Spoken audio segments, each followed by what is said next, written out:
Welcome back to Law Agnosy.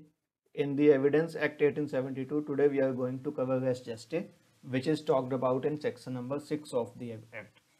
We will also cover some of the case laws in this. So let's get started. Section 6 talks about relevancy of facts forming the part of same transaction. ये क्या कहता है कि वो वाले facts जो ऐसे connected हैं कि वो सेम ट्रांजैक्शन का पार्ट बन जाएं, वो सब फैक्ट्स रेलेवेंट होंगे। अब वो या तो सेम टाइम या सेम प्लेस पे हों या अलग टाइम या अलग प्लेस पे हों, तो भी उनका टाइम एंड प्लेस मैटर नहीं करेगा कि वो सेम है या डिफरेंट है। ठीक है, वो रेलेवेंट हो जाएंगे। अब इसमें मैं एक एग्जांपल देता हूं आपको, जैसे कि A is accused of murder of B by beating. ठीक है, अब जब बी की डेथ हुई, जब ए ने बी पे अटैक किया और बी की डेथ हो गई, उससे पहले ए ने जो भी कहा या बी ने जो भी कहा और किया, एंड आसपास जो खड़े लोग थे बाय स्टैंडर्स, उन लोगों ने भी जो सुना, वो सब भी रेलेवेंट होगा, क्योंकि वो उसी ट्रांजैक्शन का पार्ट हो जाएगा।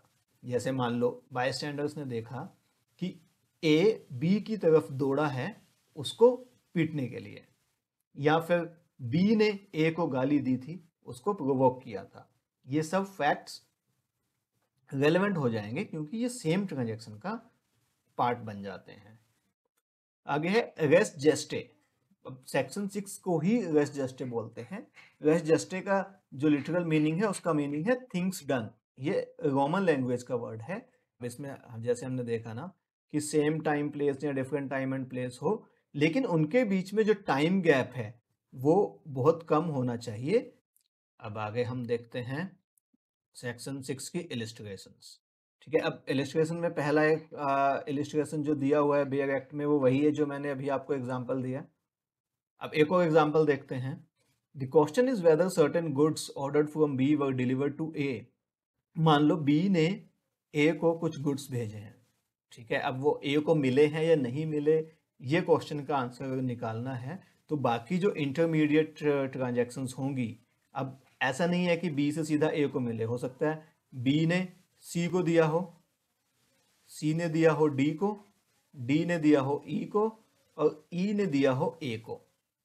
अब अगर ये क्वेश्चन है कि ए को वो गुड्स मिले या नहीं मिले, तो अब वो गुड्स सी को मिले या नहीं मिले, वो डी को मिले या नहीं मिले, वो ई को मिले या नहीं नहीं मिले, ये सब फैक्ट्स भी रेलेवेंट हो जाएंगे क्योंकि ये सेम ट्रांजैक्शन का एक पार्ट है। अब ये कहता है कि res gestae is an exception to हेयरसे।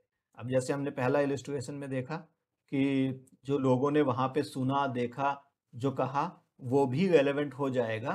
तो इन जनरल हम कहते हैं कि hearsay evidence is not admissible, but this is one of the exception to the hearsay evidence. अब इसके कुछ केस लॉज देखते हैं। पहला केस लॉ हम देखेंगे रतन वर्सेस क्वीन का। अब जो क्वीन थी, जो वाइफ थी, उसने कॉल किया ऑपरेटर को, टेलीफोन ऑपरेटर को। ठीक है, और उसने बोला कि मुझे पुलिस की हेल्प चाहिए। लेकिन इससे पहले कि वो ऑपरेटर पुलिस को कनेक्ट कर पाता, कॉल डिस्कनेक्ट हो गया। अब बाद में पुलिस को उसकी डेड बॉडी मिली, वहीं पे उसी प्लेस से मिली जहां से कॉल किया गया था। ठीक है, the time of the death and time of phone call was almost the same. ठीक है, तो अब ये जो फोन कॉल थी, इसको as a relevant fact accept किया गया था कोर्ट में। ये डेथ उसकी गन शॉट से हुई थी। जो हस्बैंड है जो बोल गया कि वो, उसका जो गन शॉट था वो एक्सीडेंटली चल गया था। अब एक्सीडेंटली चल गया है, तो अब कोर्ट का ये कहना है कि अब उसको कैसे पता चलेगा, अगर ये एक्सीडेंटली चला था तो आपकी वाइफ को कैसे पता चलेगा कि उसकी डेथ होने वाली है, उसने क्यों पुलिस की हेल्प मांगी।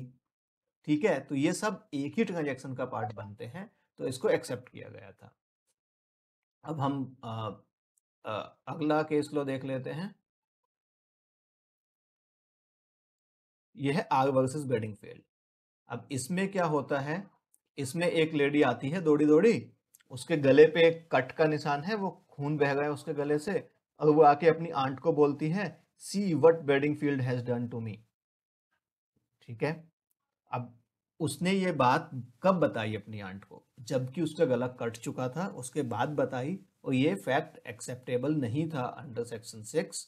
कोर्ट ने बोल दिया कि ये स्टेटमेंट जो है, this is made after it was all over and hence does not form the part of the same transaction, और इसलिए इसको एक्सेप्ट नहीं किया गया था कोर्ट में। तो ये दो केस लो हमने देखे इसके।